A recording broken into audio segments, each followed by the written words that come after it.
Hi, and welcome back to In It Together with Wayne and Sharon Gill, where we talk about the hard and the soft side of business. Well, Sharon, last week we talked about making transitions and some of the criteria of when to know when to make a transition, when not to. What are we talking about this week? You're right. Last week we spoke about making a transition. I made a transition from my nonprofit up to 16 years. And when you make a transition, it's time to refocus on what your next mission is. Yes. And so as I've been, contemplating what I wanted to do, my goal for the next 5 years is to raise up thousands of purpose-centered leaders. Okay. Well, the word purpose is thrown around a lot. And so a purpose-centered leader, how's that different than a regular leader? Well, leader is leader, okay? Right. So if you're leading someone other than yourself, even though self-leadership is key, but if you're leading people, you're a leader. There are 3 principles of a purpose-centered leader where I am concerned. And the first principle is putting people over profits. And I don't mean just in a lip service kind of way. I mean truly investing in your people where you consider your people to be your most important asset. Right. I remember when at the nonprofit, one of our core values was this very thing. Yeah. Our people are our most important assets, because I believe that if our people did not show up for work, then I'd have no company, I'd have no organization. Right. And so I think it's time for leaders to really put more emphasis on investing in their people, to the point where even if you invest in your people and they happen to leave, it's still okay for you, because it's bigger than investing in them just for them to stay. Yeah. It's just investing in them, period. Yeah. So putting people over profits is the first principle. Yeah. In your previous life, you were in a nonprofit situation where people, for the most part, volunteered their time. Right. So a lot of people out there either work for companies or they might be supervisors or managers over a corporation where people are being paid for their time. Do you see any distinction between the approach of the leader in a situation where people are actually giving their time and in a situation where people are being paid for their time? Do you make a distinction? There actually is a distinction. In a volunteer situation, people really do follow the leader because there's no compensation. They follow the leader and the cause. Right. Okay? So some may argue that that's easier or it's harder. It depends on how you look at it. In the corporate situation, your people are getting paid. So there are various ways that you can motivate them. You can motivate them with money, different incentives. But I think at least for me, when I was an employee, a big motivator was my boss's investment and belief in me. Yes. And in developing me and watching my career go and mentoring me.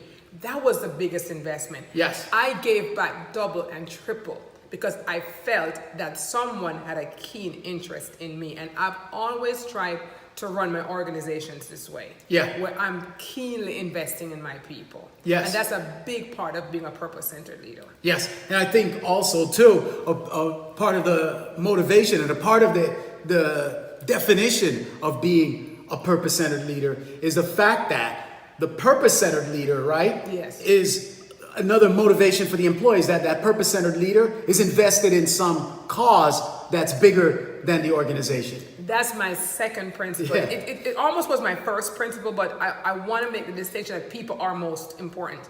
But the second principle for me, for a purpose-centered leader, is a leader that thinks beyond the profits. That gives corporate social responsibility more than lip service. Right. Not just a leader who says, hey, I believe in the whales or the trees or the environment, but a leader who will actually initiate a project outside of the company that the company can rally around, or buy into an existing project. It could be the environment, it could be the empowerment of lower income people, it could be really anything. But the cause has to serve people. Yeah. It has to serve a greater good, serve people. Yeah. And the purpose-centered leader make this a central part of who they are. In other words, from the top down, everyone is trained. Yeah. Trained to rally around this cause. It's their profits, Yeah. go towards the cause. Incentives are based on people's involvement with this cause. It goes beyond lip service. It really goes where companies and leaders are putting their dollars where their mouth is. Yeah. Okay, putting not just $1 to their time. Yeah. Allowing, I remember when at the nonprofit, there were certain companies who actually paid their employees to come and volunteer with me. Yeah.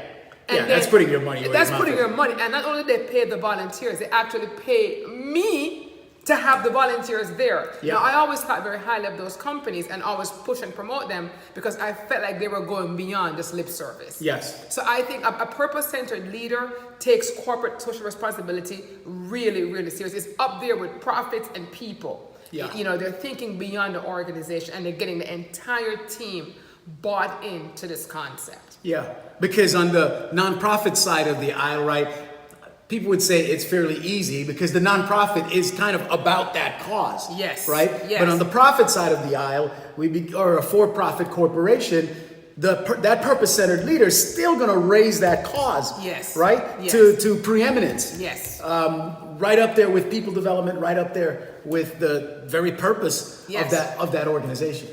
And you asked, what's the difference between a purpose-centered leader and a regular leader? Look, all leaders have, to abide by certain things. Yeah. Profits are important and so forth.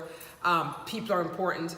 But the purpose-centered leader truly walks this out. They really demonstrate this in the things I've mentioned. People feel it. When you work for a purpose-centered organization, you're going to know the difference in how you're treated. Yes. There's going to be more compassion, more empathy. More personal development, more of a personal investment in me as a person and in our shared community. And the profits, I wouldn't mind making money for my organization because I know the profits are going to go towards that bigger purpose. Right. It's going to come back into my training, my development, the greater good of the community. Yes. The profits are not just going into the CEO's pocket. We've heard so much about that. I think a CEO should get paid, when they're doing a great job. Of course.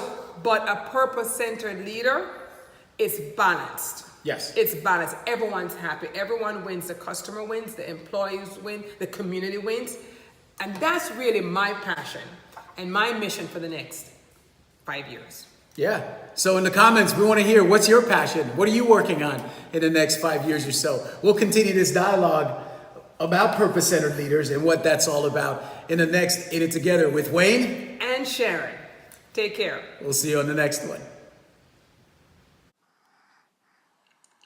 This is In It Together with Wayne and Sharon Gill.